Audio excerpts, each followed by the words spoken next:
Bonjour, moi c'est Dr Bahabou, enseignant à la faculté de médecine de Bamako. Cette vidéo pour vous montrer un peu la mobilité des organes pelviens et du plancher pelvien féminin. Cette vidéo montre les déplacements des organes pelviens lors de suppression abdominale. Le sujet réalise plusieurs expirations avec la glotte fermée qu'on appelle la manœuvre de Valsalva.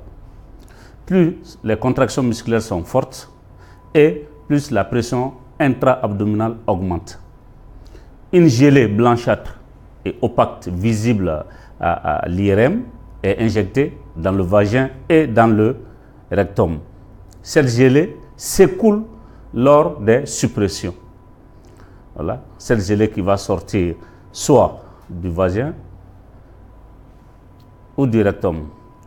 Situons les organes pelviens féminins. Voilà, la symphyse pubienne est la partie inférieure de la colonne vertébrale. Là, nous avons en arrière le coccyx, le sacrum et 4e, 5e vertèbre lobaire. Et en avant, nous avons la symphyse pubienne et les muscles abdominaux. Le plancher pelvien et le périnée ferment l'orifice inférieur du petit bassin. Voilà, donc le plancher pelvien qui ferme avec l'élévateur de l'anus et le coccygien qui vont former ce qu'on appelle le plancher pelvien.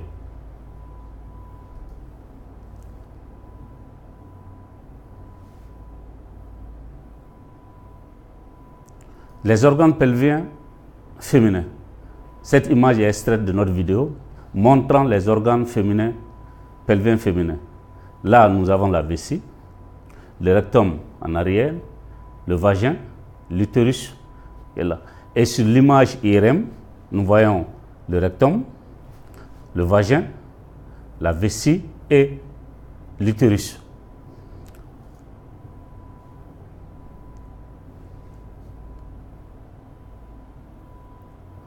Les rapports de l'utérus avec le vagin lors de cette pression abdominale.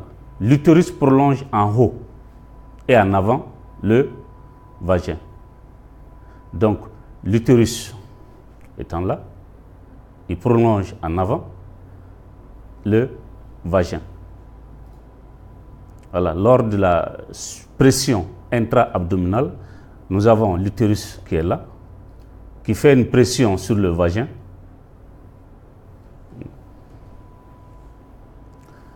L'urètre, le vagin et l'orifice anal traversent le périnée. Il s'ouvre au niveau du plan cutané qui est visible sur cette image. Nous avons le vagin, le rectum et la vessie. Et l'urètre, le vagin et l'orifice anal qui vont s'ouvrir au niveau du périnée. Là, c'est visible sur l'image IRM qui est là. L'urètre, nous avons le vagin qui traverse le périnée et qui vont s'ouvrir au niveau du plan cutané. Voilà, la pression en cas de pression abdominale. La mobilité des organes pelviens lors de cette suppression. Voilà, observons ensemble l'ensemble des organes quand la pression abdominale augmente.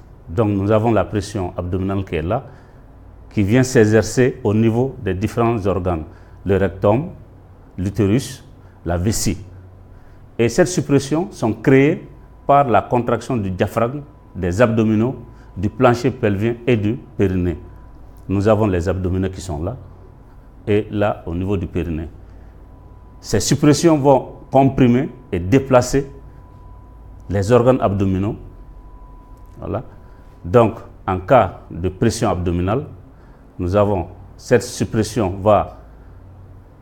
il y a le muscle abdominaux qui vont faire une pression sur ces organes et cette suppression va se répartir au niveau des organes intra-abdominaux. Les organes abdominaux, nous avons les organes pelviens et les organes génitaux, le rectum, l'utérus qui est là, la vessie. vont tous s'abaisser vers le bas. Voilà cette suppression qui est là, qui va exercer une pression au niveau de ces organes abdominaux et pelviens. Lors d'une augmentation de la pression abdominale, la vessie, on le voit, s'aplatit et devient très mobile. Voilà. Une pression au niveau de la vessie qui va s'aplatir et qui devient très mobile. Sa partie supérieure ondule en fonction des pressions abdominales.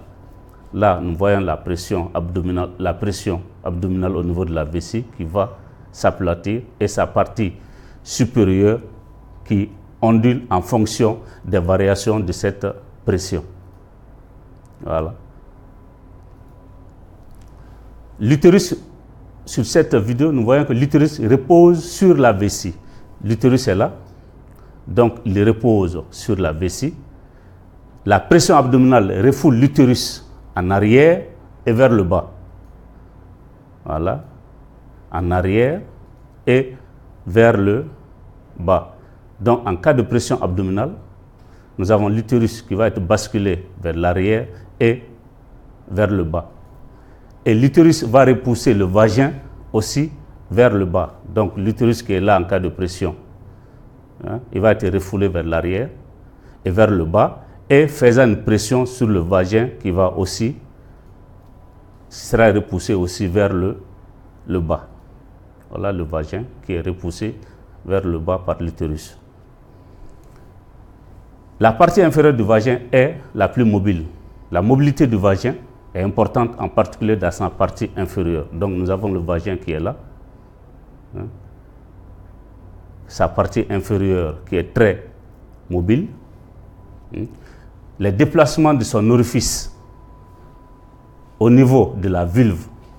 Donc il va se déplacer au niveau de la vulve jusqu'à entre 0 à 2 cm, témoignant des réactions du tissu fibreux et musculaire du plancher et du périnée.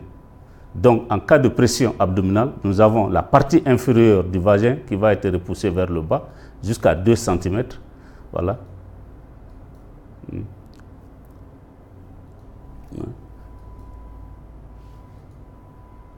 Voilà cette pression abdominale qui s'exerce sur l'utérus, et l'utérus qui sera repoussé vers le bas va faire une pression aussi sur le vagin qui sera repoussé vers le bas jusqu'à 2 cm. Et les déplacements de l'anus témoignent des réactions du plancher pelvien. Ensuite, le rectum est relativement peu mobile. Là, sur l'image IRM, nous voyons le sacrum et le coccyx et le rectum en avant. Sauf, ce rectum est mobile sauf au niveau de sa partie inférieure et de l'anus. Voilà. Le rectum qui est là.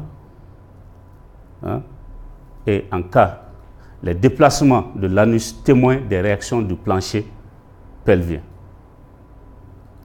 Voilà, le rectum qui est là, et l'anus, voilà.